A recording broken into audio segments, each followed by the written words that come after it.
Dennis Prager here. Thanks for listening to the Daily Dennis Prager Podcast. To hear the entire 3 hours of my radio show, commercial-free, every single day, become a member of Pragertopia. You'll also get access to 15 years' worth of archives, as well as the daily show prep. Subscribe at Pragertopia.com.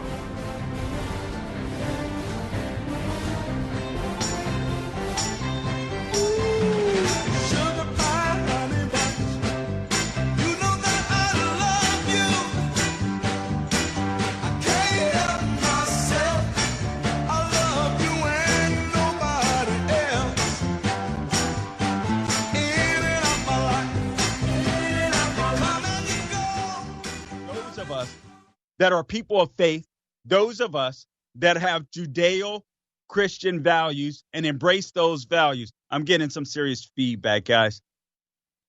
It goes as such. She says, why is the family an enemy? Why is the family so frightening?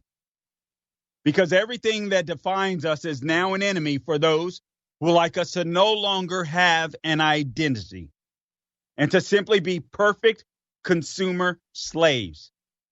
There's a single answer, she says, to all of these questions. Because it defines us. Because it is our identity. Because everything that defines us is now an enemy for those who would like us to no longer have an identity and to simply be perfect consumer slaves. And that's where we find ourselves today.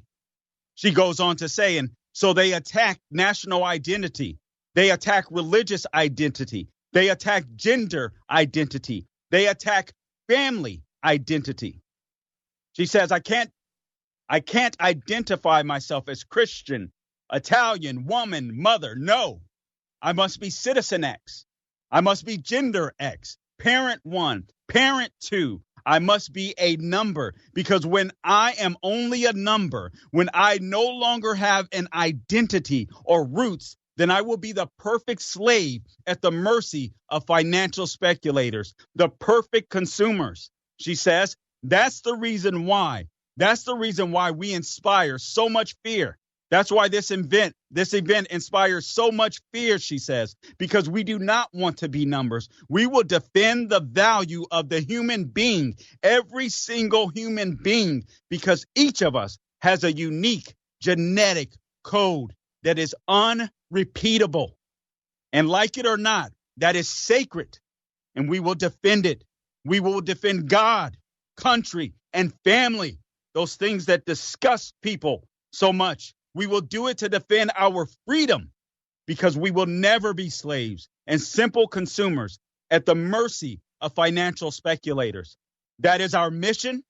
That is why I came here today. Fires will be kindled to testify that 2 and 2 make 4. Swords will be drawn to prove that leaves are green in the summer. That time has arrived. We are ready. She concludes, thank you. Are you ready? Guys, what's at stake as well that I didn't mention is the individual versus the collective. We'll talk about that next. This is Carl Jackson in for Dennis Prager. The Dennis Prager Show.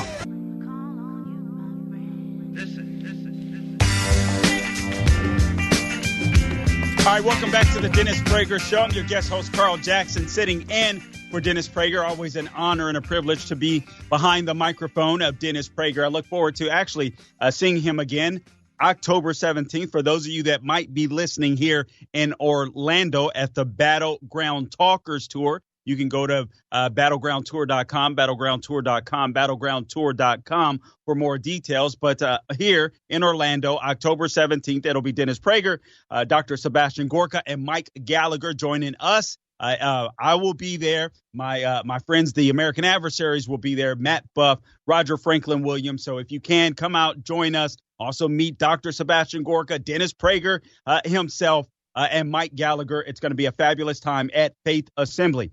Okay, guys, so there's a bunch of issues that I want to talk about today. And again, the number to call in is 1-8-PRAGER-776, 1-8-PRAGER-776. But I was thinking about the things that we need to focus on as conservatives leading up to the elections, and they are crime, inflation, the wokeness, the open border crisis. We will talk about some things that we should never forget, and that is the COVID lockdowns. And I'm not talking about COVID in and of itself, but I'm speaking of the lockdowns and the emergency powers that our politicians had. We should never allow them to have such power as they did under this COVID lockdown. And some of those powers are still in use. Biden is still operating under some of those powers. Governor Kathy Hochul of New York is doing the same. By the way, New York, if you're listening, Lee Zeldin is your best chance for sanity and restoring safety in the state of New York City. I hope you will take advantage of that and vote for future governor, I hope and pray, Lee Zeldin. And I mean that from the bottom of my heart. But what I want to do is just put a personal touch to some of these things, because we talk about numbers and we talk about the stats and we give you some of the headlines. But I want to make this as real as possible, because it's important that you understand what we're up against. I think I'm going to start with the issue of inflation, and then I'm going to move on to abortion. I want to talk about that because the left is back to a clump of cells, and that sounds oh so familiar, almost like the Dred versus Scott decision. We'll talk about that a little bit as well. And I want to talk about the Negro Project a little bit. I'm not going to go into great detail and specificity, but I do want to read parts of the Negro Project to you, or conversations that Margaret Sanger, the evil eugenicist that no doubt in my mind is burning in hell unless she somehow repented, a conversation that she was having with one of the founders of Procter & Gamble at the time, another eugenicist and an evil and disgusting human being. And it just struck me as I was reading through the Negro Project and some of their conversations very early in the morning. I'm weird like that. Something will pop up in my mind and I'll start reading it.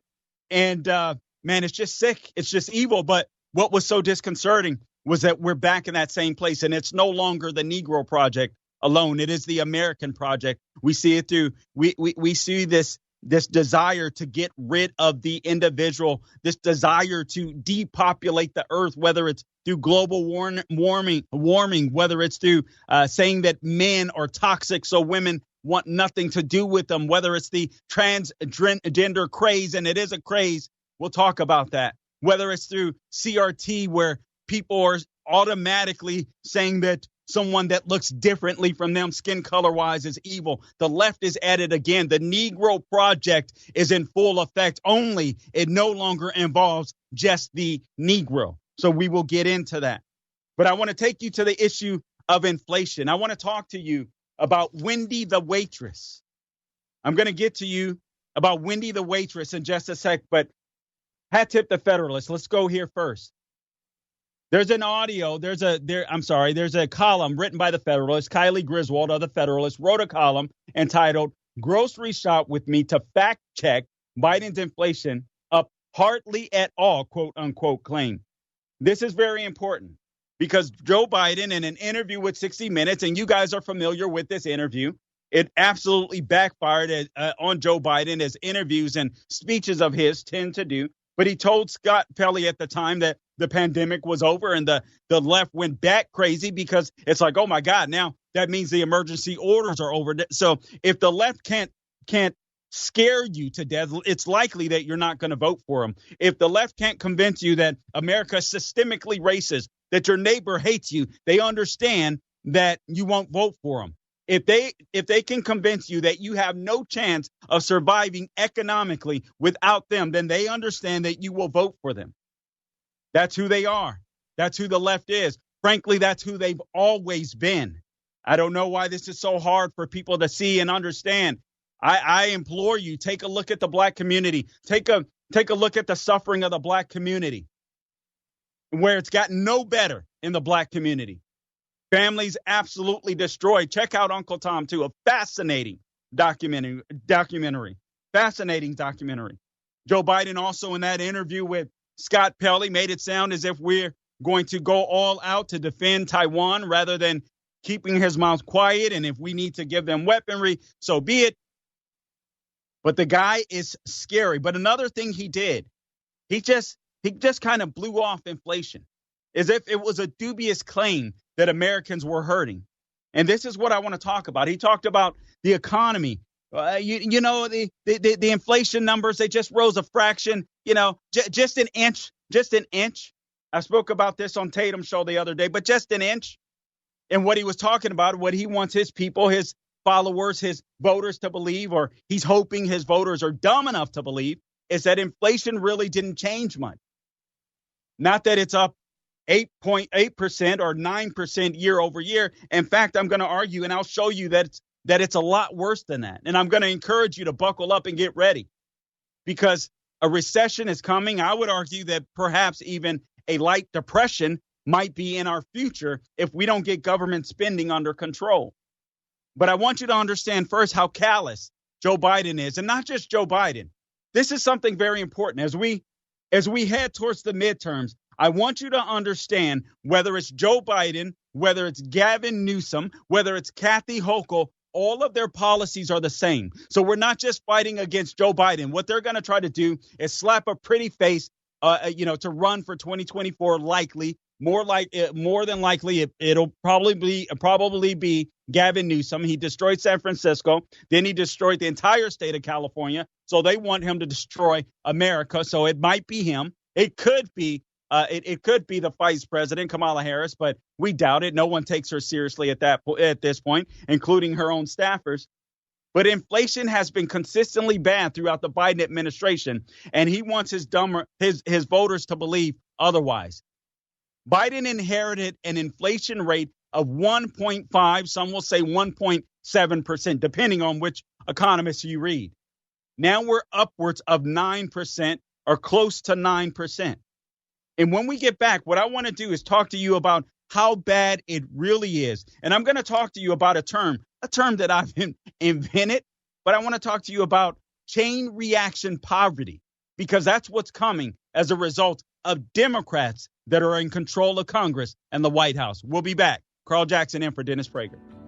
The Dennis Prager Show. History repeats itself, and we're seeing that play out with inflation. When Jimmy Carter took office in the late 70s, gold sold for $140 an ounce. By 1980, the price of gold topped out at $870 an ounce. If today's market performs like it did when Carter was in office, the price of gold could skyrocket from $1,800 an ounce to $9,300 an ounce. This is Dennis Prager for AmFed Coin and Bullion. Don't miss out on a great opportunity to purchase precious metals while the prices are still stable. If history repeats itself, we'll see a run on gold, silver, and platinum that will certainly drive up prices. Be smart and buy now, as I am. At AmFed, you're dealing with specialists who provide you with personalized attention, honest information, and sound advice. You'll never be pressured into buying outrageously priced so-called collectible coins or anything that you don't need. Take advantage of today's prices. AmFed Coin and Bullion, 800-221-7694. AmericanFederal.com, AmericanFederal.com.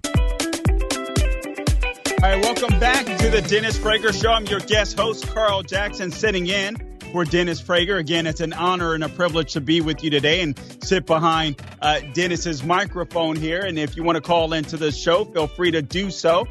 Please feel free to do so. The number to call in, 1-8-PRAGER-776, 1-8-PRAGER-776. Man, I see a caller out there that has written a book on Margaret Sanger's. Please stay there, caller. I promise you that I will get to you, but I want to cover some of the inflation topics first, and then we'll get to the issue of eugenics and Margaret Sanger, because I think this is very important to talk about. Although, as I said, going forward, if you're a candidate, what you're talking about going forward is crime, inflation, wokeness, and open borders. But those of us that claim to be people of faith, those of us that are of a religious persuasion, we need to take all of these things into account, and we need to step up and do our job. I do believe that America is woke because the church is weak. I do believe that the transgender craze exists because the church hadn't been speaking out. I do believe that CRT, this new systemic racism implanted by the Democrat Party, because they've always been a racist party, for God's sake,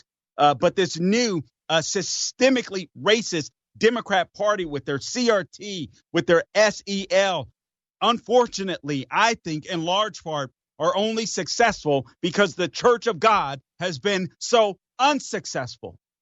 And it frustrates me. I say that as a Christian. I say that as an evangelical, and I'm not without guilt. There are times perhaps where I should have spoken up more. I'm not quiet about hardly anything nowadays. But there are times I can look back and I'm like, man, I should have been more vocal, or I should have taken this action or that action. And guys, it's up to all of us now to take action to save this country. And I am really challenging you people of faith. It's up to you to stand up to save this country. It's not enough to sit inside of some freaking four-walled building and think that you've done your job as a citizen, as a Christian, as a Jew, as a Mormon, as a Catholic. It is not enough. Your faith doesn't end at the doors of that sanctuary.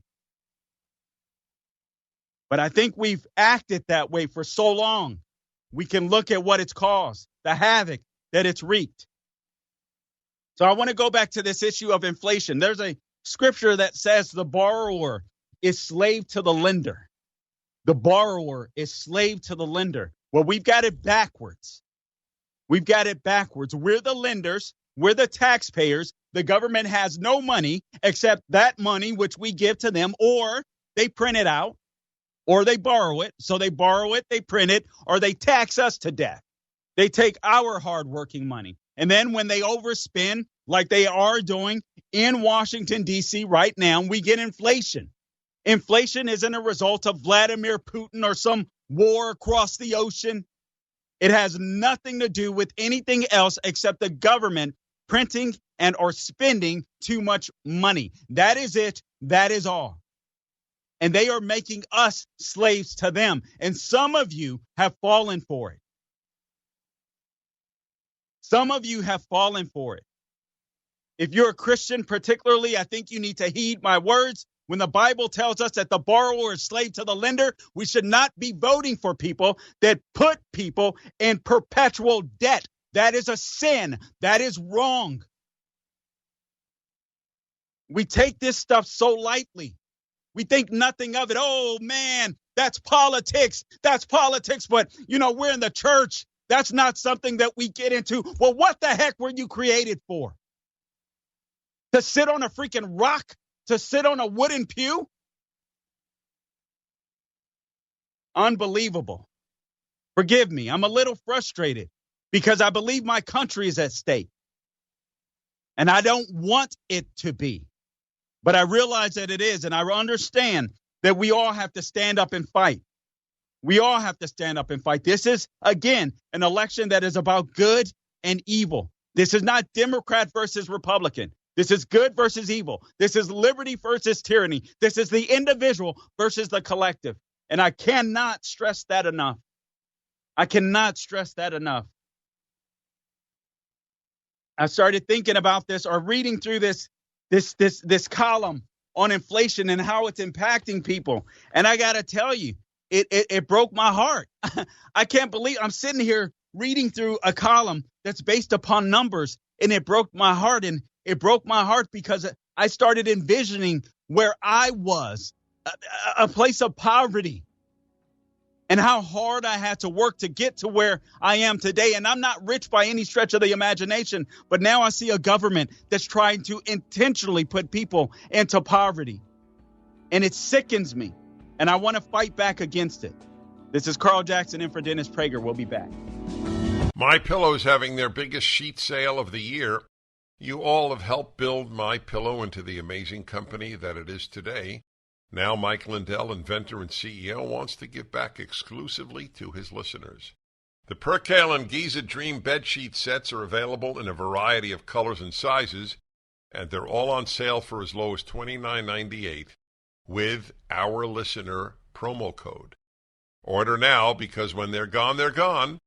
The Percale and Giza Dream sheets are breathable and have a cool, crisp feel. They come with a 10-year warranty and a 60-day money-back guarantee. Don't miss out on this incredible offer. There's a limited supply, so be sure to order now. Call 800-761-6302. Use the promo code Prager. Or go to MyPillow.com, click on the radio listener square, and use the promo code Prager.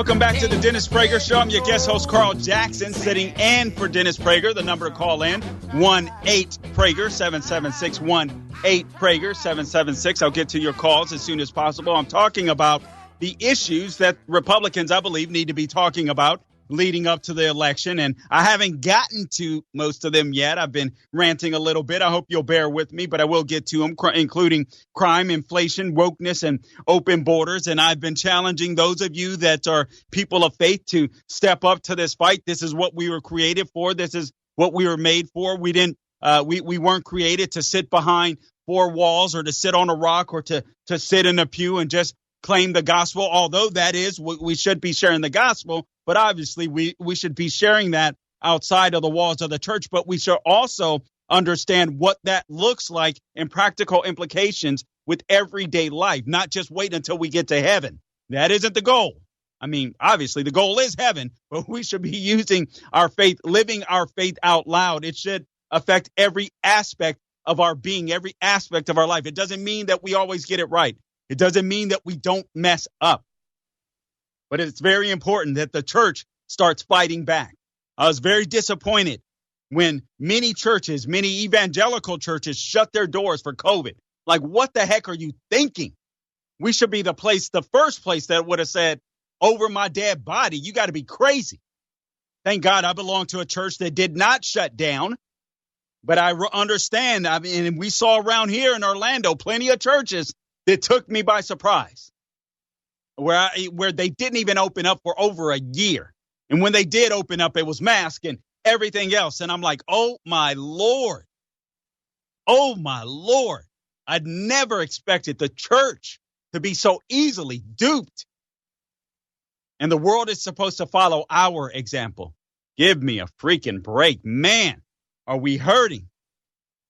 But let me talk to you about Wendy the waitress, because I said I would get to Wendy the waitress. But first, I have to help you understand what Wendy the waitress is going through, because it's the same thing many of you are going through. When Biden said inflation was, it had just grown an inch. Obviously, he's not very bright. So I don't know if he was lying or just trying to deceive his voters, or if he's actually that dumb. A case could be made either way, frankly. But he said, inflation had just moved up an inch, 8.2. It was 8.2. It moved up to 8.3. Come on, Scott Pelley, what's the big deal? Come on, man. This is Joe Biden's reaction. But the truth of the matter is, we see this number, 8.3% inflation, and we think, oh, man, it's hard to relate to that. I want you to understand, when Trump was in office, when Trump left office, Biden inherited 1.5% inflation, virtually inflation that was non-existent. Biden inherited vaccines. Say what you will about them. I think they suck, but say what you will about them. He inherited a game plan. The problem was he tried to force them on people, where Trump never did that. He also inherited, despite Trump shutting the economy down, he inherited an economy that was coming back, and it was coming back strong. People were getting back to work, thanks to red states. No thanks to blue states, because the blue states were loving those emergency powers. Kathy Hochul is still in love with them, big time. In New York, I'm not sure if the same is true for California, but it's definitely the case in New York. You guys can change that. Vote for Lee Zeldin out there. Make sure all of these GOP senators that are in races across the country, Nevada, Laxalt, you got J.D. Vance. I'm not going to remember all of them. Ohio, you got Dr. Oz in where's that? In Pennsylvania, you got Rubio in Florida. Everywhere where a Republican senator is, please, you guys get involved. If you're not in that state, donate some money. We've got to make sure that we take back the Senate. I'm pretty confident we're going to take back the House, but I want to make sure that we take back the Senate. And I want it to be a resounding defeat for the left, because they're going to continue to be the left. Communists never go away, but I want them to be. I want them to lose their power for sure. I want them to be embarrassed about who they are, so that they have to at least go underground. And hopefully, those of us that are conservatives, those of us that are Jews and Christians and people of faith and are conservative people, Republicans, will stand up, grow a set, and make sure that we get this country back in shape, and not pander to the left. The left is destroying this country. If you haven't figured that out by now, I don't know what to tell you. So let me get to this. We're going to compare inflation rates, or actually prices, midterm to midterm. So Trump's midterm, 2018 midterm for Trump, compared to the midterms that we're heading into for the Biden administration and for the Democrats, because I want you to understand, I'm going to repeat this over and over again. What we are experiencing are the results, the crime, the inflation. All of this are the results of Democrat policies, not just Joe Biden, Democrat policies. What we have found out is that Joe Biden was never Lunchbox Joe. He's always been a radical. And now he's just made that clear. I've known that for quite some time because I've researched them, but some of you might be just figuring this out. But if we go back midterm versus midterm, there's a young lady by the name of Kylie Griswold, and she works for the Federalist or writes for the Federalist. And she did some grocery shopping for us. Now, she's in the Midwest. I understand that some prices will vary state to state or region to region, if you will. And depending on where you shop, I get that. Maybe you'll buy off brands. Maybe it's not as much brand name. But in general, she used data from the Bureau of Labor Statistics and compared them to what they were during 2018 compared to now. And she used her very own grocery bill as an example. She avoided produce, and she avoided produce simply because the Bureau of Labor Statistics doesn't keep consistent records for produce because they have a very short shelf life. And depending on the season, the prices can vary widely. But she did account for meat and flour and sugar and bread and pasta and eggs and cheese. And I want you to understand what your neighbor is feeling. Sometimes we take this for granted because we sit there and I go grocery. Well, honestly, I forgot to say in my identity, I happen to be a husband and a father. Not always great, but I happen to be one. Part of my identity, too. So I don't always do the shopping. All right. But when I do go do some shopping, I can tell you that I buy products that I typically buy the same stuff all the time. I eat the same stuff, drink the same stuff. I'm just weird in that way. I don't like a lot of variety. I like to know what I'm getting. Even when I go to restaurants, I'm the only person that will go to a gourmet restaurant and straight up order a burger and fries. I don't like to be disappointed. I like to know what I'm getting. I'm kind of a cheapskate in that way. I don't want to pay for the bougie stuff. That's just how I roll. All right. That's just who I am. But if you consider milk, eggs, and bacon, all right. So we think about this 8% increase. Well, 8% increase would be nice, but it's simply not the case. It's simply not the case. In the midterms during Trump's era in September of 2018, bacon cost $5.50 per pound. So $5.50 per pound on average. This is according to Bureau of Labor Statistics data. Today, under the Biden administration, under the Democrats in control of the Congress and spending our money like it's going out of style, $7.99. $7.99. That's a 45% jump. That's not 8%. That's 45%. See, this is the basics of life. These are the necessities of life. These are the things that we cannot do without, right? Food, milk is even worse. In 2018, under Trump, 1 gallon averaged $2.98 per gallon. Now you go to the grocery store, the average brand, the off-brand milk on average, $4.89. That's a 70% increase. It's not just you feeling the pain. I want you to understand your neighbor is feeling the pain. Maybe there's a single woman or a poor family or something next door. You may need to help out if you can afford to do so, because now you're starting to feel the pain. You're starting to hear the pain, and you're no longer you're no longer compartmentalizing. It's not just you. Your neighbors are hurting. You can thank the Democrat Party for that. Then you go to eggs. Now, and consider this too. This is a great point by Kylie of the Federalist. Milk is an input into multiple other foods, whether it's cheese, whether it's sour cream, whether it's cream for your morning coffee. Now, I don't drink coffee, but I know many of you do, or more. Milk goes up, and it has a big effect on the prices of many other edibles. Then consider eggs. Eggs are some of the worst offenders. Americans paid $1.65 under Trump during his midterm election for a grade A large dozen of eggs. Today, That number is $3.49 on average. That's a 112% increase just from midterm to midterm. I'll have more when we get back. This is Carl Jackson in for Dennis Prager. From cringing at the pump to getting an eye-popping check at your favorite restaurant, inflation is hitting us all where it hurts, and it really hurts. So I've started using Upside and recommend it. It's an extraordinary app for anybody who buys gas, groceries, or dines out. With every purchase, you earn cash back thanks to Upside. I use this for the gas, and I'm quite amazed, actually, especially given the prices that I pay in California. It's amazing how much money you do get back. It works. To get started, download the free Upside app. Use my promo code Prager to get $5 or more cash back on your first purchase of $10 or more. Next, claim an offer for whatever you're buying on Upside. Check in at the business, pay as usual with a credit or debit card, and get paid. Download the free Upside app. Use the promo code Prager to get $5 or more cash back on your first purchase of just $10 or more. It's $5 or more cash back on your first purchase of $10 or more using the promo code Prager, the Upside app. Dennis Prager here, and I'm off today for the second day of the Jewish New Year. Back tomorrow. But one of the people I most admire in radio, and indeed as an individual, Carl Jackson, is sitting in for me. He's a wonderful human being, a wonderful broadcaster, and he's a man of courage. Got a lot going for him, as you will hear. Take it away, Carl.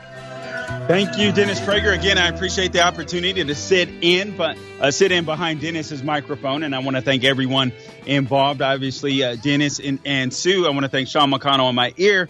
I want to thank Lou behind me, Alan Estrin, for giving me another opportunity to have a crack at it here. Really do appreciate it. Okay, so I want to get to this issue. And callers, I see you out there. Mike, Sam, Ethan, I will get to you as shortly as I can. The number to call in, 1-8-PRAGER-776, 1-8-PRAGER-776. So I was talking to you about and giving you real numbers about how people are suffering under Biden's economy and under the Democrats' economy, because remember, Nancy Pelosi controls the purse as the Speaker of the House. You have Chuck Schumer in the Senate. So the pain that you're feeling economically is a direct result of the Democrat Party that is in place today. It isn't just but Joe Biden. We all know that Joe Biden can no longer think for himself, except for perhaps a few moments that are fleeting, daily. It's not very much. Obviously, I don't know what they have the guy drugged up on when he does speak, but it's still fascinating to me that he's lasted this long. But before we went to the break, I was talking to you about how eggs took a 112% jump. And we're going back to the midterm elections during the Trump era compared to now, and how much better things were financially, economically for all of us. Now, consider this: pasta, bread, and baking. A lot of people, especially lower income families, they use a lot of carbohydrates. They go to cheap meals.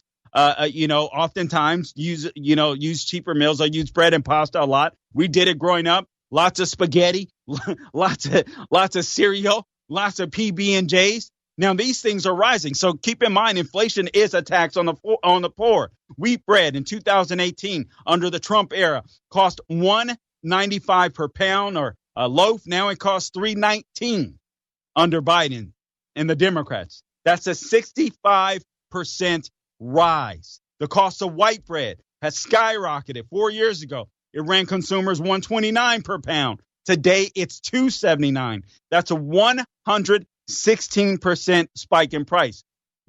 Listen, your pocketbook cannot keep up with this spike in inflation. While the price of spaghetti in September 2018 was $1.20 per pound, America's go-to pasta now costs $1.84, meaning it's risen in price by over 50%. Now, consider this. Sugar. That also happened to be obviously something that people use a lot. 4 years ago, it cost 58 cents per pound. Today, it costs 87 cents per pound. Flour is even worse. It's a 70% increase with flour. In 2018, under President Donald Trump, it was 47 cents per pound. Today, it costs 80 cents. Milk and cheese. This is where it gets really scary. Obviously, you need protein to survive. The cost of an average of $2.90, chicken breast cost an average of $2.90 per pound during the Trump midterm era. Today, it's $4.99 per pound. That's a 72% increase in just a few short years. That lets you know how important the person is in the White House and who sits in Congress as well. Ground beef, another staple, is up $3.74 per pound in 2018 to a staggering $6.29 per pound. Cheese, for the top of those burgers, went up a bit too. While cheddar cheese ran about $5.13 per pound in 2018, it's now up to $6. That's a 17% increase, and that doesn't even include little snacks like potato chips that were $4.43 for 16 ounces. Now they cost that much for an 8-ounce bag. So that's what life really looks like. That's what life really looks like. Now, considering those prices, let's bring it home. Let's consider Wendy the waitress. Have you guys ever heard of chain supply poverty or chain reaction poverty?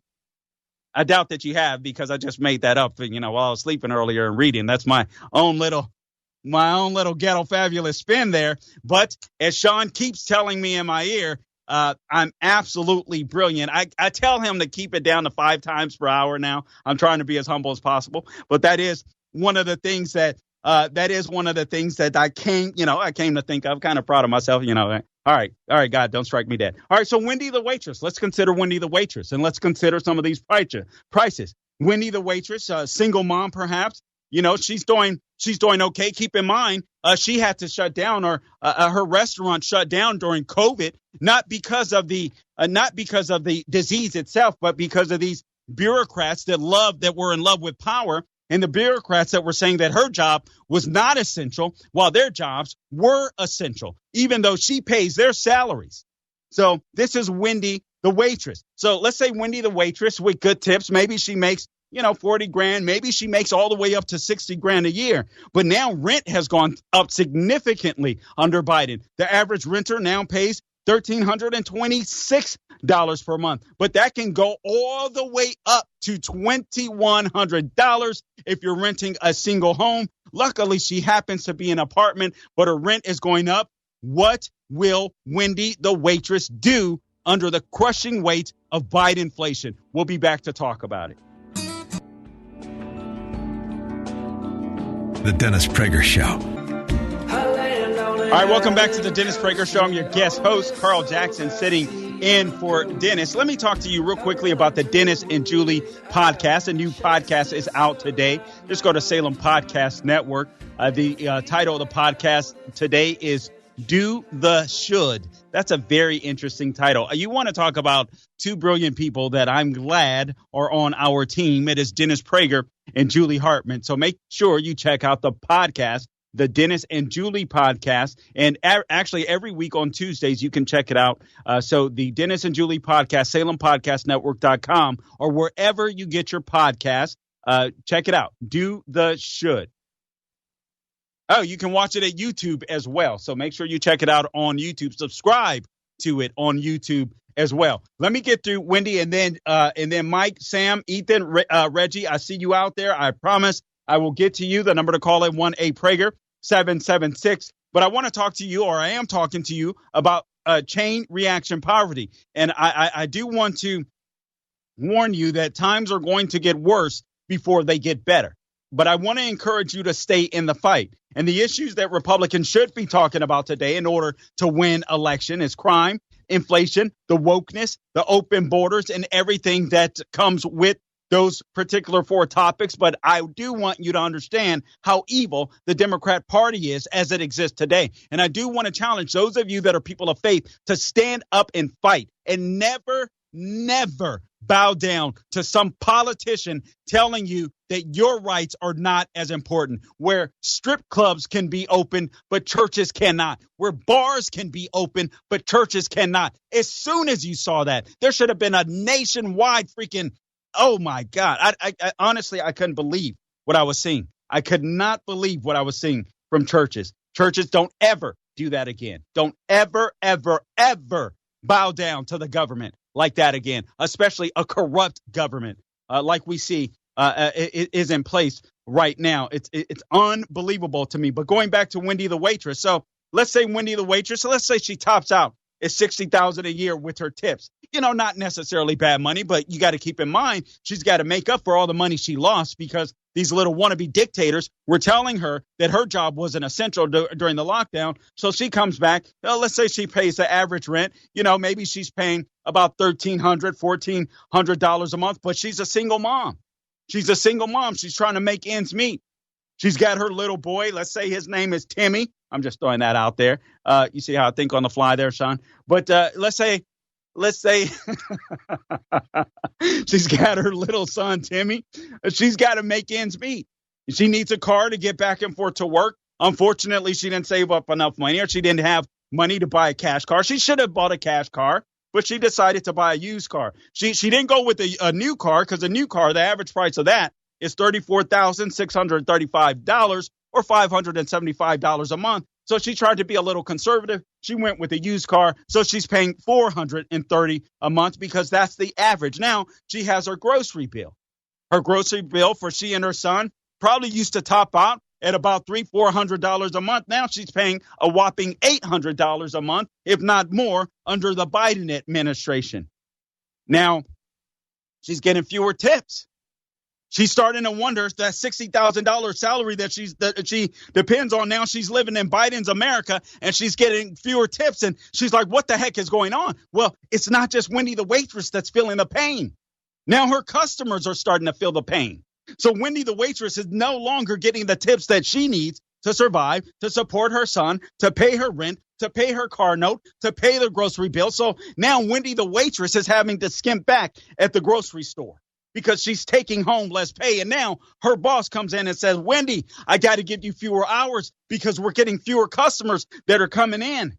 And she used to go for luxury. She used to go to Barbara the beautician. Now she can no longer afford Barbara the beautician. And Barbara the beautician is feeling the same pain. So she has to cut back. Now Wendy used to love taking her son shopping for toys and video games, but she can no longer afford to do that. So the store that hires that young pimple-faced teenager that used to sell her that stuff, now that young man or that young woman are out of a job because that's their first job. You see how this domino effect happens under this inflation when government spends more and more and more of your money? This is what happens. This is your money. I can't stand when the government uses the word investment. I want you to think that as the new I word. That is a cuss word. When government says investment, what they mean is turn around, fool, because I'm about to rob you blind. That's exactly what they're saying. That's what the government does. They rob you blind. And they are robbing Wendy, the waitress. They're robbing Barbara, the beautician, Mark, the mechanic, Eric, the engineer. They're robbing all of us. We'll be back. The Dennis Prager Show.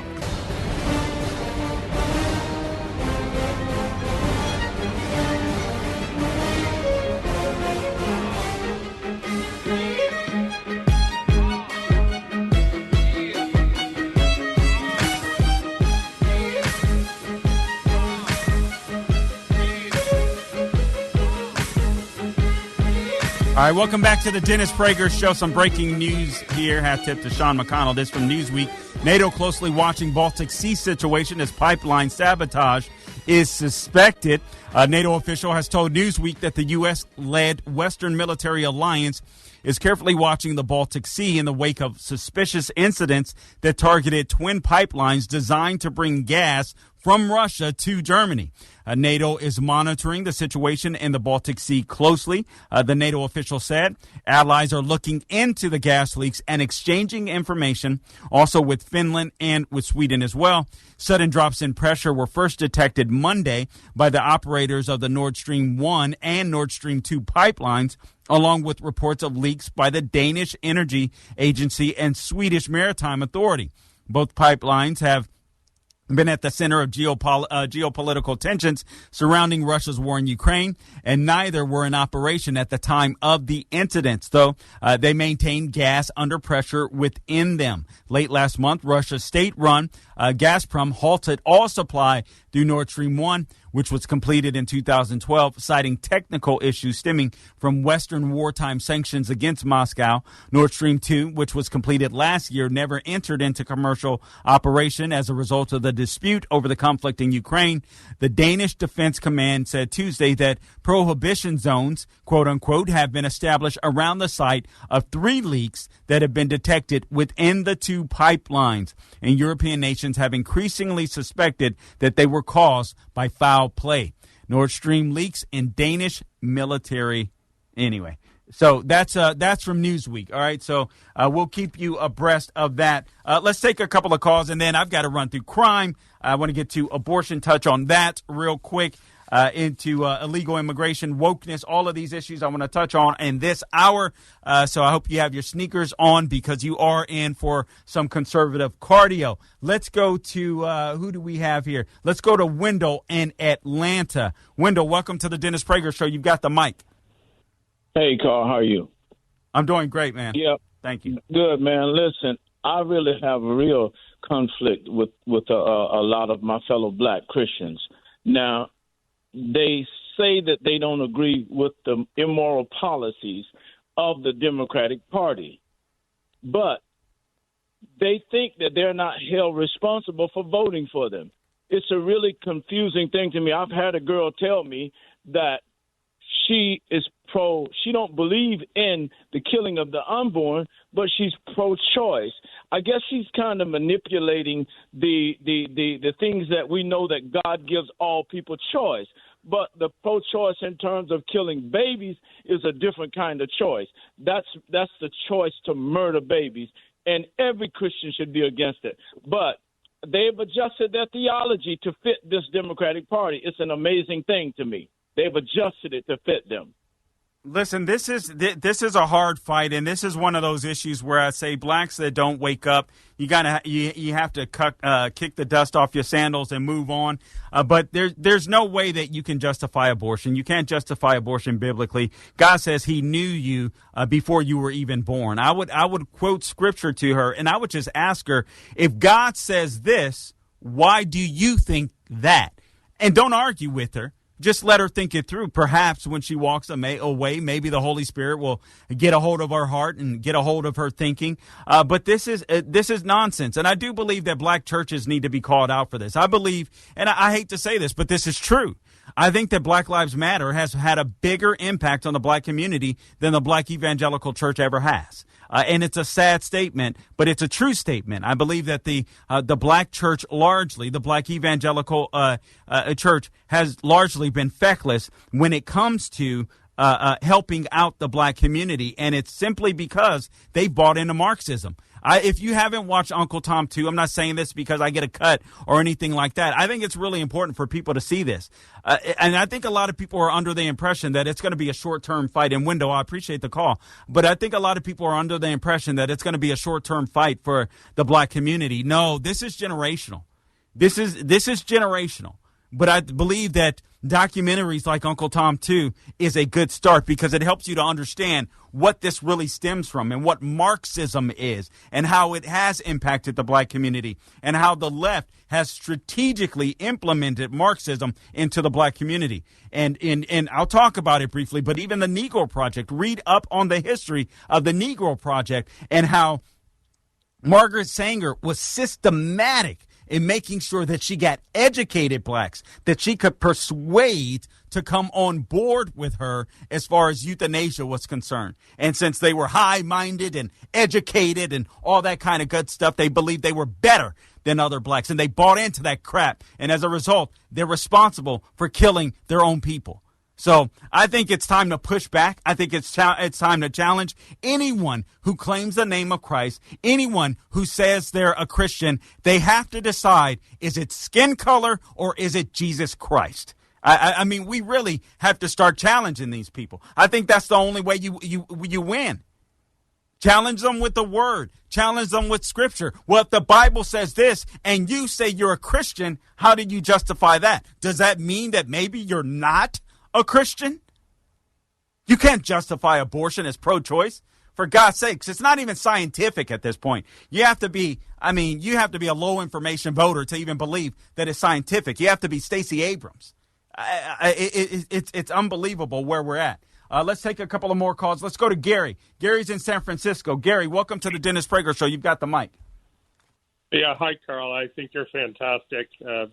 Anyway, I was going to comment a couple of one of your callers was pondering and saying this is like the 1930s. It is, but unlike us being U.S. in the 1930s, I think we're like Norway. We have a Quisling running our country. That's the first point. The second point is why are more FBI? The FBI. We should end the FBI. They were obviously useless before. Look at they're helping Bolger kill people. I'm from Boston originally. They're helping Bolger kill people. And they were so corrupt. Only one went to jail. A lot of them should have gone to jail. But now they're dangerous. Now they are very dangerous. And the second thing is like the other point I want to make is why. Look we pride ourselves as being independent, brave people. We have all these Clint Eastwood movies. That's not the case. We're the most bureaucratic, gutless country in the world. We have a deficiency. I think you said it or somebody said it recently on the radio that, we have a deficiency of guts in this country. Our average federal worker, they will do nothing that will affect their pension. They go out and do whatever they told as long as it doesn't affect their pension. I don't know how you fight that. Man, I don't either. That a great call, by the way. I appreciate it. Window is a great call as well. I appreciate you guys calling in. And you're right. I think the FBI has to be gutted. And for those of you that missed the reference to Bolger, he's talking about Whitey Bulger, where literally the FBI, the FBI is so corrupt. So corrupt. They were involved in literally killing people. There were FBI agents that were on the take. And you have Robert Mueller who knew about it and literally just it's insane. I mean, I did a litany. I ran off a litany when I was sitting in for Officer Tatum of the corrupt things that the FBI has done in the last quarter century or so. It'll blow your mind. It will literally blow your mind. I'm sitting here thinking, what are we doing? Much of this, even happening after 9/11, they become a they do a lot of counterintelligence, and it's really destroyed them at this point. So very good call. Let's take one more call. Let's go to Rich is in Redwood City, California. Rich, welcome to the Dennis Prager Show. You got the mic. We got about a minute. Thank you. I just want to quote Friedrich Nietzsche here. He wrote, "Christianity promises everything and delivers on nothing." How about that? Well, listen, I think Christianity delivers on a lot of things, frankly. But unfortunately, I do think the Christian church has been largely inept when you consider the pandemic. And I think, unfortunately, a lot of what we are seeing is a result of the Christianity and religious faiths, if you will, whether that's Jews, whether Mormons, Catholics, you name it, that haven't been standing up and fighting cultural battles. We've been on the pews. Well, it's time to get off the pews, and we have to fight the cultural battles. It's just important. So anyway, listen, I do appreciate the call. All right. When we get back, I want to talk about how Stacey Abrams said a baby is a clump of cells.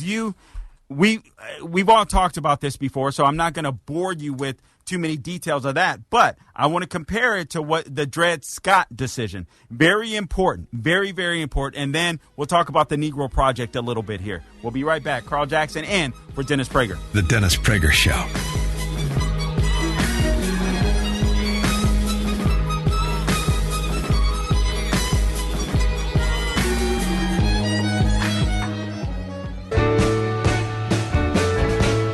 Dennis Prager here, and I'm off today for the second day of the Jewish New Year, back tomorrow. But one of the people I most admire in radio, and indeed as an individual, Carl Jackson, is sitting in for me. He's a wonderful human being, a wonderful broadcaster, and he's a man of courage. Got a lot going for him, as you will hear. Take it away, Carl. Thank you, Dennis Prager. Really do appreciate you. Thank you, Sue. Thank you, Alan Estrin, Sean McConnell in my ear. Lou, that's got my back. Appreciate you. Appreciate you guys. All right, the number to call into the program, 1-8-PRAGER-776, 1-8-PRAGER-776. All right, so there's been much that has been said about Stacey Abrams, and she came out last week and basically said the sound of the heartbeats that you might hear on a sonogram that mothers will hear, it's a manufactured sound that's designed to convince people that men have the right to take control of a woman's body. How you could say something so stupid, I don't know, but the left gets away with saying that all the time. In recent years, have tipped the Federalists, culminating in a response to the overturn of Roe v. Wade. The abortion proponents have been more willing to admit that a child is inside of the mother's womb, and it is a child. They simply don't care at this point. And they still advocate for the right to kill that child, knowing full well that it is a child. They are admitting that they are, in fact, eugenicists.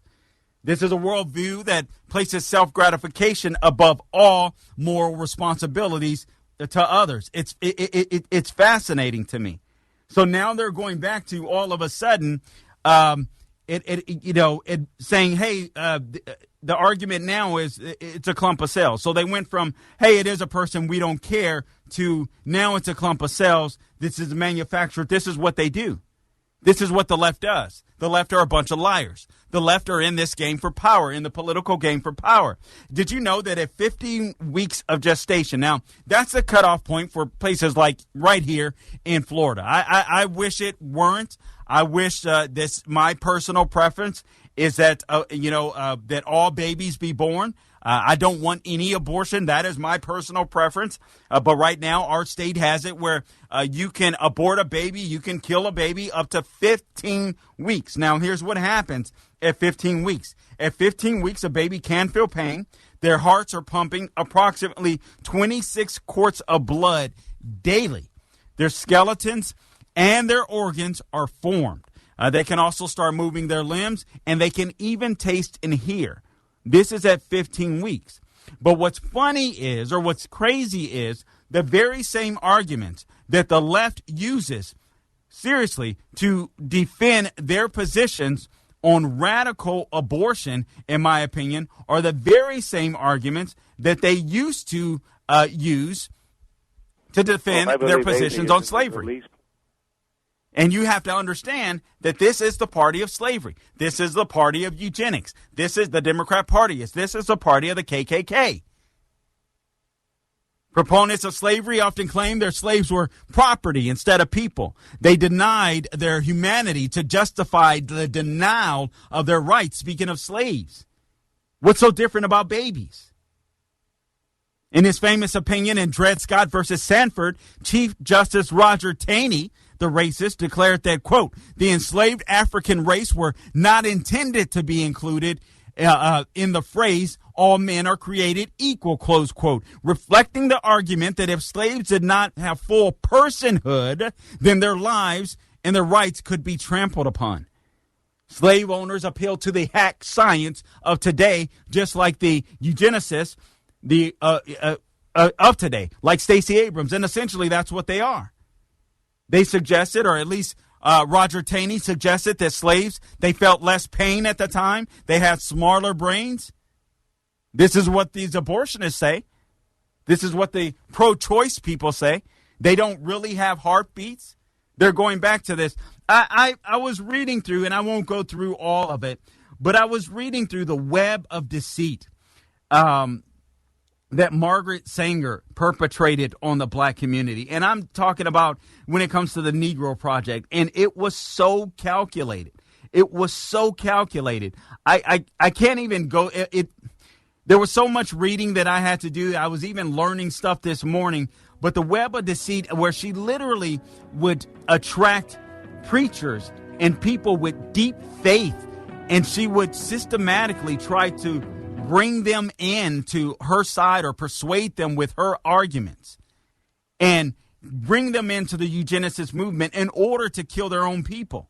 It says here, prior to 1939, Sanger's outreach to the black community was largely limited to Harlem, a Harlem clinic, and speaking at black churches. Her vision for the reproductive practices of black Americans expanded after the January 1939 merger of the Clinical Research Bureau and the American Birth Control League to form the Birth Control Federation of America. She selected Dr. Clarence Gamble. You guys may know the guy. of Procter & Gamble, the manufacturing company, to be the BCFA regional director of the South. Gamble wrote a memorandum in November 1939 entitled Suggestions for the Negro Project, in which he recognized that, quote, black leaders might regard birth control as an extermination plot, close quote. He suggested black leaders be placed in positions where it would appear they were in charge.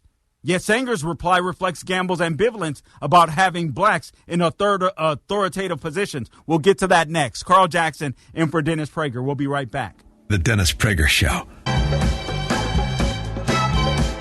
All right. All right, welcome back to the Dennis Prager Show. I'm your guest host, Carl Jackson, filling in for Dennis Prager.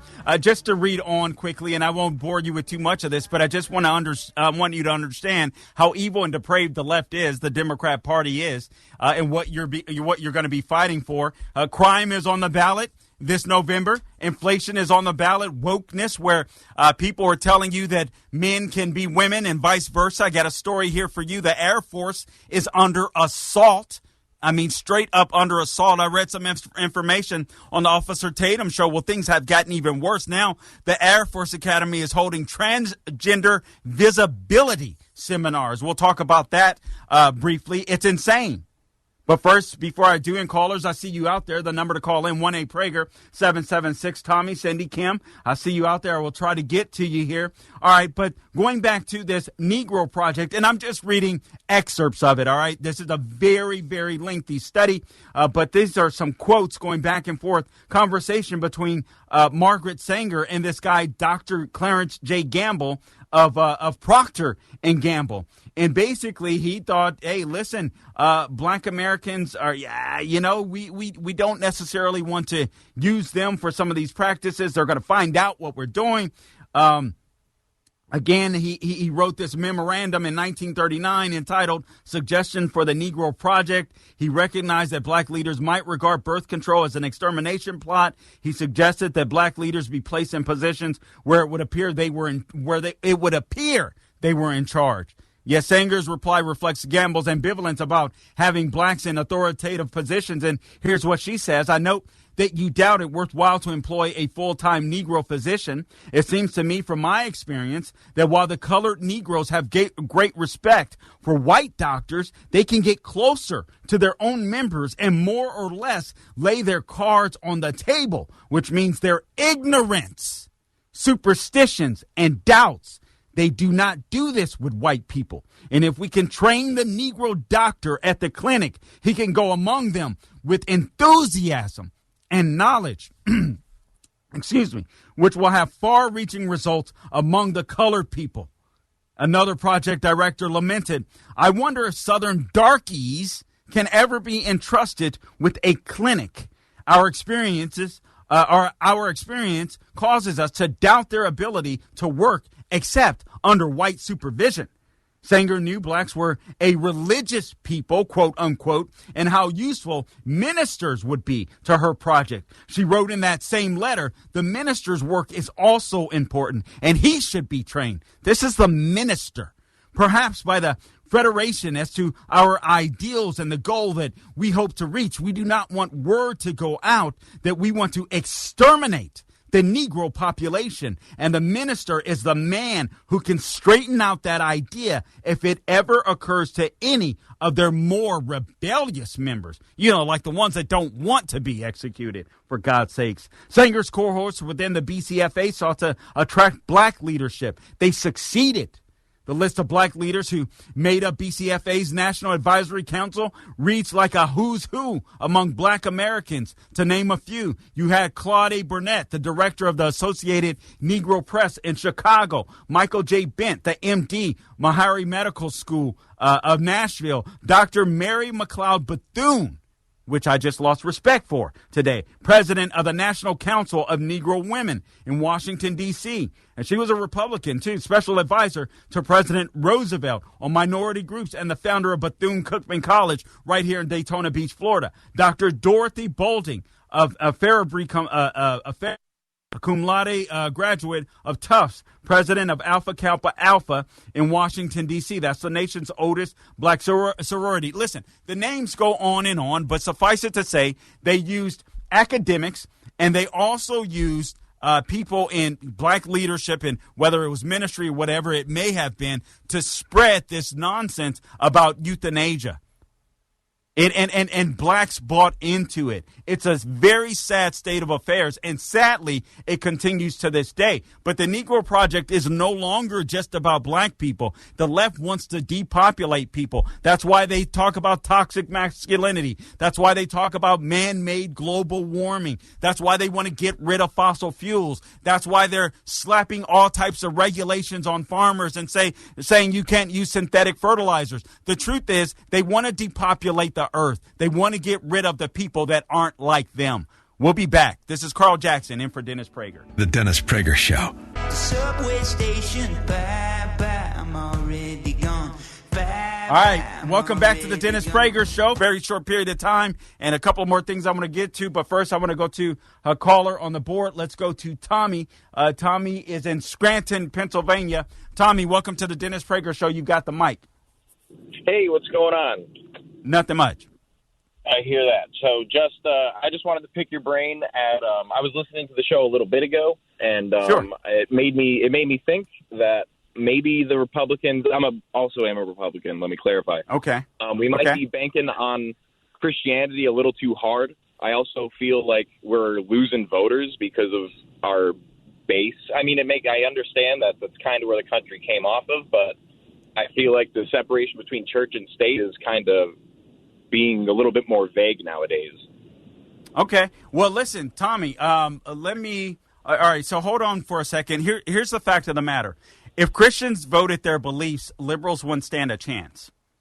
That's just a fact of the matter. They wouldn't stand a chance. And the truth of the matter is more Christians should be up in arms, and as a matter of fact, they're called to do so in Romans 13. And there is no separation of church and state. I don't know why you would say that. That does not exist. And I'm not telling Christians to go against the state. What I'm encouraging Christians to do is follow the damn Constitution as their duty as an American citizen. So that's all I'm imploring Christians to do. Christian, I don't care if you're Christian. I don't care if you're Jewish. I don't care if you're atheist. If you're atheist, you're welcome. You live in a Judeo-Christian nation. And what makes this nation exceptional is the Judeo-Christian heritage. So if we get rid of the Judeo-Christian heritage, what takes over? Secularism. That's exactly what we're seeing now, Tommy, and that's why we're screwed. So I appreciate the call, but no, I'm afraid more Christians need to grow a pair and stand up. It's the complete opposite. So I do appreciate the call. Let's go to Cindy. Cindy is in San Antonio, Texas. Cindy, welcome to the Dennis Prager Show. You've got the mic.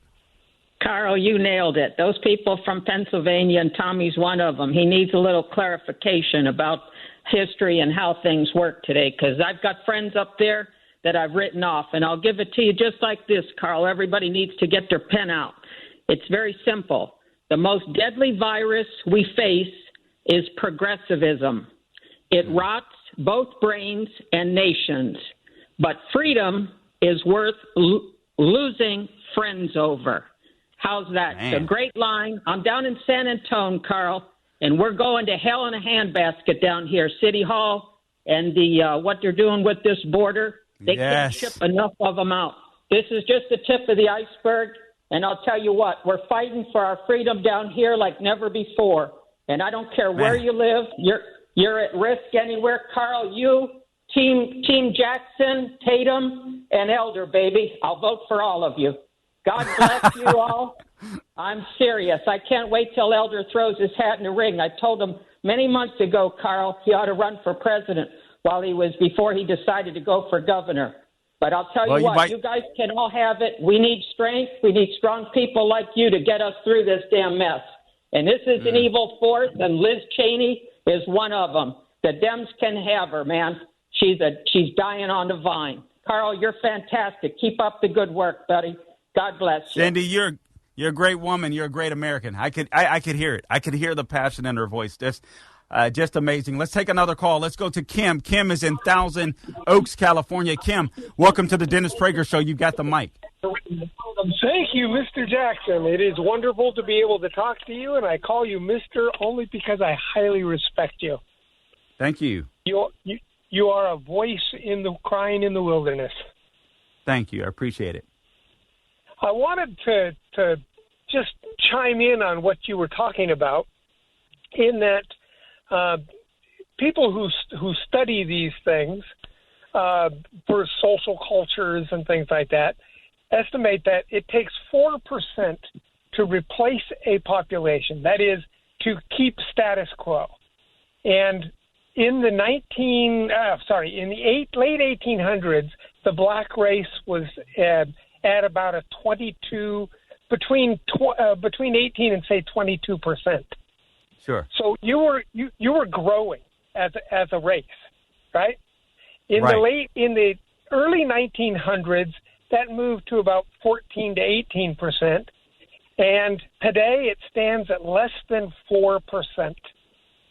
There's a replacement value of about 2.8, and so that means that we have been highly successful, and very soon we're going to completely eradicate the black race in America. It sounds like that might be true. I think we're actually at 12 to 13%, but there's no doubt that the numbers have been decreasing mightily. But it seems as though we maintain at about 12 to 13%. So I do argue that I believe abortion is racism. Listen, it's evil, but there's no doubt that abortion has impacted the black community like no one's business. Kim, I do appreciate the call. Listen, when we get back, I want to touch on crime a little bit. We don't have much time remaining. I wanted to go through Dennis Prager's latest column. You're going to have to check it out at DennisPrager.com. I'll read a couple of excerpts of it because I think it applies to the rise in crime that we're seeing. I want to talk about the video that I'm sure many of you saw with these kids at Wawa, and also one of the videos that came out yesterday where this man beat a woman on the subway, a security, senseless. We'll be back. Everything's the same, and everything's the way that it should be. All right, welcome back to the Dennis Prager Show. I'm your guest host, Carl Jackson, sitting in for Dennis Prager. Dennis Prager will be back tomorrow, by the way, back in the chair tomorrow, so you have that to look forward to. So I appreciate the opportunity again, Dennis, to be able to sit behind your microphone. I just want to share a couple of things real quick. There's so much. One of the things about being on radio, sometimes it's so frustrating. There's so much that I want to get to and intend to get to, and sometimes you just don't. But Dennis Prager has written a column. I'm sure he'll talk about it. But should society tell 10-year-olds the world is a better place with you in it? I'm sure he's talked about it already, as a matter of fact. But I wanted to link that to some of the crime issues of the day. And unfortunately, we don't have a lot of time, but let me just say this. If you look at that video of Wawa, it was predominantly black kids in that Wawa, wherever it took place, just tearing the place apart. Absolutely insane. And then you see this video of this security guard in New York City, the security for the subway rail or station, whatever it was. I mean, just being pummeled by this buff guy. It was sick, being punched, being kicked.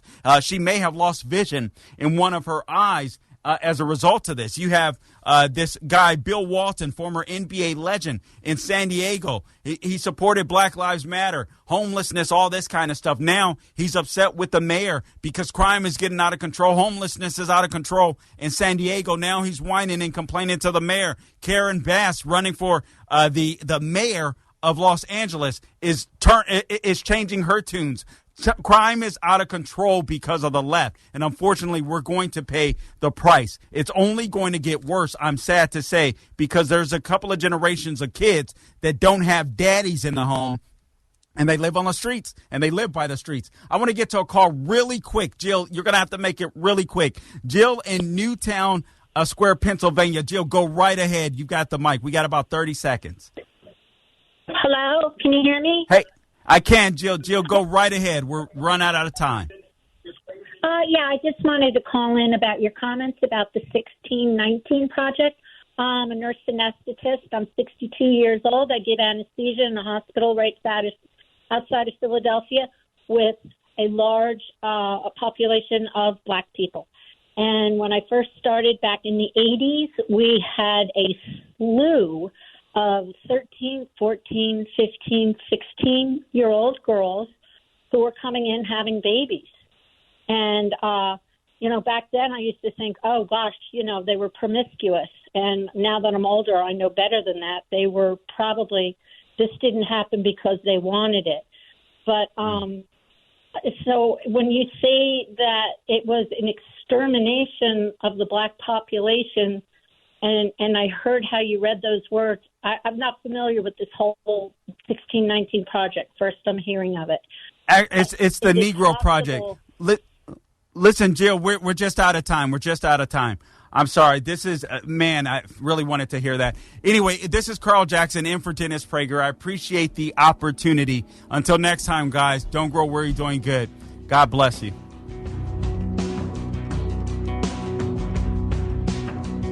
Dennis Prager here. Thanks for listening to the Daily Dennis Prager Podcast. To hear the entire 3 hours of my radio show, commercial-free, every single day, become a member of Pragertopia. You'll also get access to 15 years' worth of archives, as well as the daily show prep. Subscribe at pragertopia.com.